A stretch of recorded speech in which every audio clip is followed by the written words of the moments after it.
They were dying. Every one of them. Inside the clinical stillness of the Threnarian medical station, row after row of incubation pods flickered with status lights. Green, yellow, then red. Always red in the end. Dr. Salith stood rigid before the latest pod, mandibles tight with frustration, long fingers twitching at their sides. The larva inside, designation C24, twitched feebly, one limb reaching as if in instinctive yearning, then falling. Its carapace still soft, translucent. Neural flickers danced faintly across its developing mind, but the patterns were weak. Too weak. "I don't understand," Salith muttered, her voice strained. "Conditions are perfect. Nutrient fluid optimal. Biofeedback tuned to gestational rhythms within 0.01 margin. No stressors, no contaminants. Then what is it? What are we missing? Why are they dying in silence?" Beside her, Technician Vol shook his head, antennae drooping. 7th failure this rotation, 20 in the last cycle. They all begin healthy, and then they fade. Dr. Salith didn't respond. What could be said? The Threnari had survived extinction twice, once from plague, once from civil war, but now they faced a gentler, quieter doom, the inability to raise their own young. It was an irony not lost on the wider galactic community. Among advanced civilizations, declining birth rates had become a familiar affliction, one of the few prices of progress. Most species eventually solved the issue through technological intervention, incubation chambers, growth accelerants, neural scaffolding. In most cases, such methods succeeded. But not for the Threnari. Their offspring formed perfectly in artificial cradles, biologically flawless, physically sound. Yet once born, they failed to thrive. Neural connections withered. Biochemical rhythms faltered. No disease. No trauma. Just an eerie unraveling, as if something essential never sparked to life. One by one, the hatchlings faded, functionally untouched, clinically unexplainable. Desperate, the Threnari turned to the Galactic Council. They issued an open appeal to all member civilizations requesting aid, and while many doubted they could offer anything to a species already so far ahead in medical science, the response was swift and widespread. Research teams from dozens of worlds converged on the central gestation station, biologists, neurologists, care specialists, each hoping to find some overlooked variable, some crack in the silence. Among them was a human delegation, led by a soft-spoken yet assertive physician named Dr. Eleanor Hayes. While other teams pored over data logs, recalibrated diagnostic arrays, and refined nutrient matrices, Dr. Hayes spent her first hours simply watching. She stood quietly before the incubation pods, arms crossed, studying the hatchlings, not as specimens, but as infants. Eleanor approached the pod slowly, her eyes soft. "That one?" she asked quietly, pointing to C24. Dr. Salith nodded. "Yes, we've done everything possible. She will not survive past 3 rotations." "She," Eleanor echoed, "no name? She hasn't earned one." Eleanor knelt beside the pod. The larva inside twitched again, barely. Its small limbs curled like leaves in windless air. "I've seen infants in NICUs hang on longer than anyone thought possible," she murmured, "and I've seen them give up without a wound on them." Salith tilted her head. "You believe this is a failure of will?" "I don't know," Eleanor admitted, "but I do know what loneliness looks like." The Threnari glanced at each other uneasily. "Loneliness?" Vol scoffed, clicking his mandibles. "They are freshly hatched. They cannot conceptualize such abstractions." "They don't need to," Eleanor said. "Neither can human newborns, but they feel it, just like pain or warmth. Absence, too, is something they can sense." There was a soft rustle of limbs and low murmurs among the gathered observers, doctors from across the galaxy. Zypher neuromancers, Dralith biotuners, Kevalani bondweavers. Many stared at Eleanor in silent confusion. Others exchanged skeptical glances, antenna twitching or bioluminescent pulses flickering in irregular patterns. Vol stepped forward, voice rising. "Absurd. You primitives think instinct and touch are superior to our systems, to thousands of cycles of medical refinement?" "I didn't say that," Eleanor replied calmly. "But your systems aren't working, are they?" A hushed stir passed through the room. "I want to go in," Eleanor said. "I want to hold her." Dr. Salith stiffened. "Physical presence? The chamber is sterile. Well, you would risk introducing." "Then suit me up. Full containment. Triple seals. Monitor every breath if you have to. But I need to be close to her." "Hold her?" Vol barked. "Her dermis is gelatinous. You could rupture a limb with one misaligned touch. I won't hurt her. This is reckless. sentiment masquerading as medicine. Eleanor stood fully, voice level. You've tried everything clinical, every calibration, every biochemical tweak. Tell me what's left. She will not survive, Vol snapped. And you will waste time with gestures fit for mammals in caves. Then let me waste it, Eleanor replied. More murmurs rose, uncertain now. One of the Draelith researchers stepped closer to observe the pod readouts. A Kevalani healer shifted nervously, his cranial fins twitching as he whispered to a companion. A Zyphar physician spoke in a cold, harmonic tongue. Emotive bonding. It is not unknown among pre-neural species. She's not pre-neural, Eleanor said softly. She's just alone. Dr. Salith remained silent, watching the larva as its limbs trembled in slow, uneven spasms. She turned slowly toward the pod, then toward Eleanor. Why would you want to do this? Salith asked. Eleanor took a long breath. Because that's what we do. When a human sees something small and helpless crying, we pick it up. It doesn't have to be ours. It doesn't have to be human. We just do. You suggest that your species is biologically compelled to care for foreign young? Vol hissed.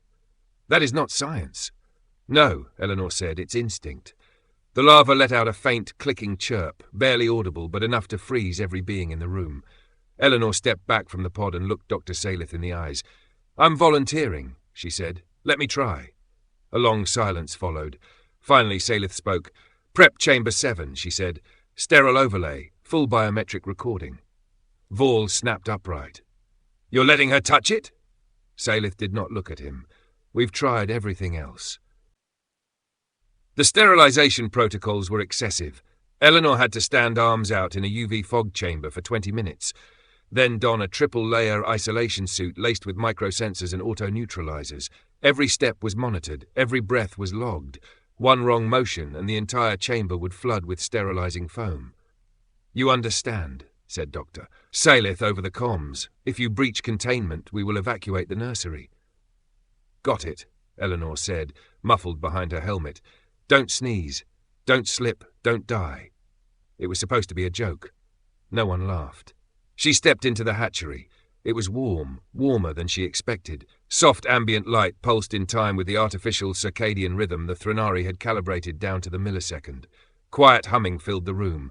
Biosupport pumps, nutrient regulators, faint thermal cycling. And at the center of it all, Pod C-24. The larva inside lay almost motionless, pale, breathing slow, dimming.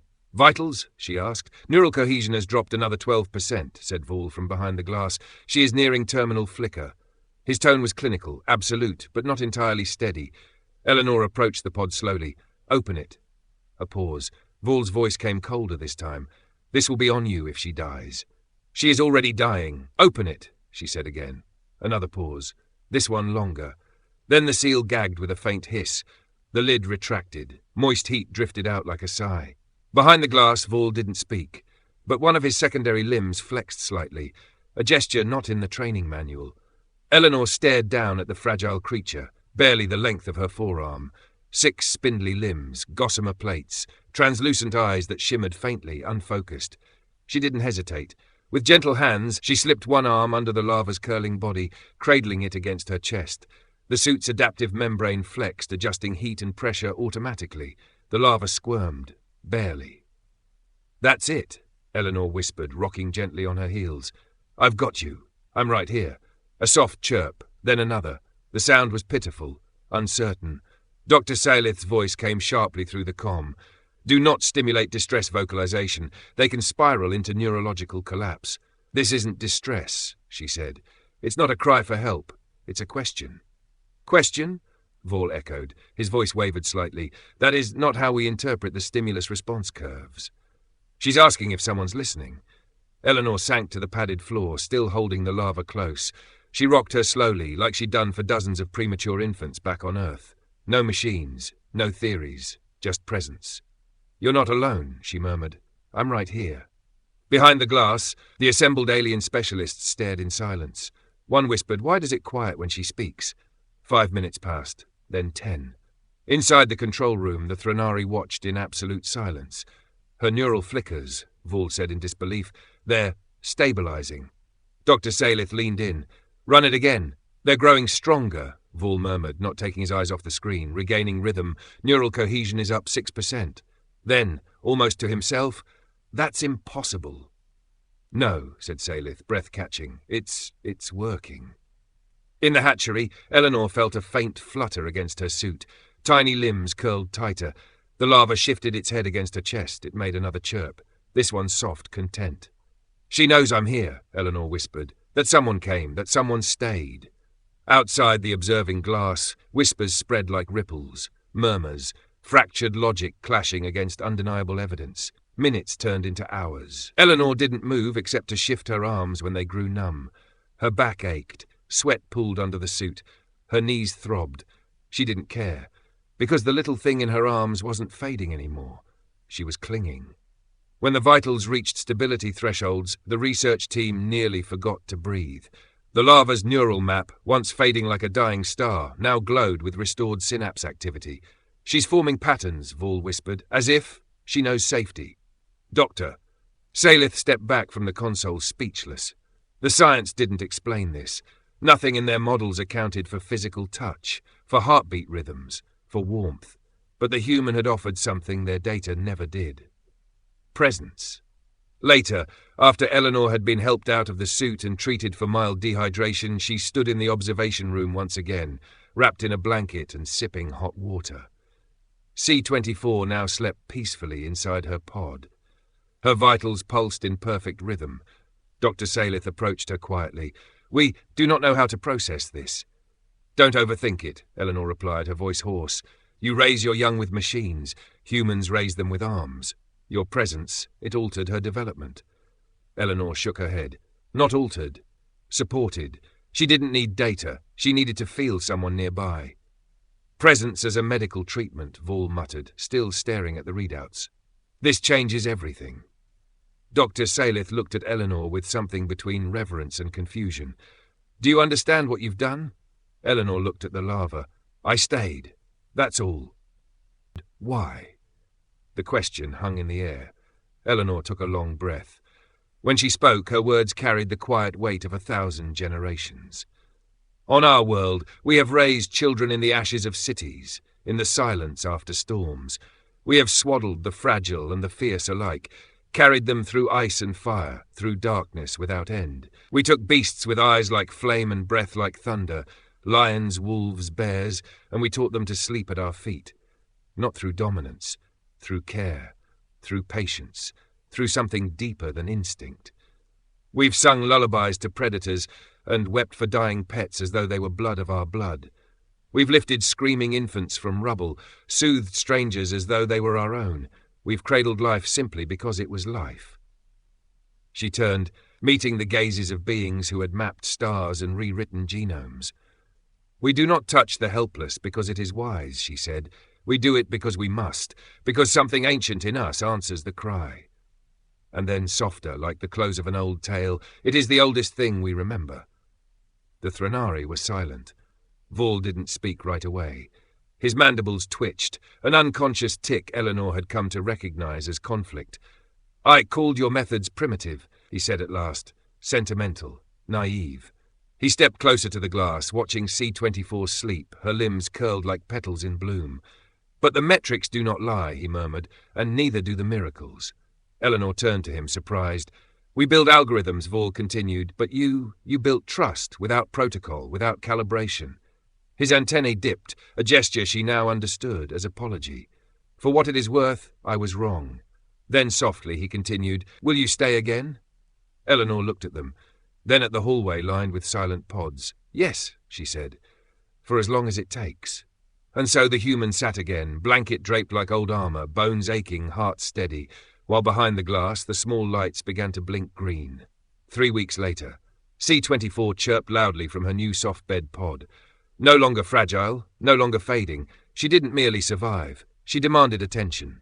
And Eleanor, now quietly known across the nursery wings as Suranari, the life-bringer, sat cross-legged in the hatchery, surrounded by 3 more neonates. One crawled into her lap and promptly fell asleep. Another coiled around her wrist, a living bracelet of warmth and trust. The third squeaked, high and insistent, until Eleanor leaned close and hummed a lullaby born on Earth and carried across stars.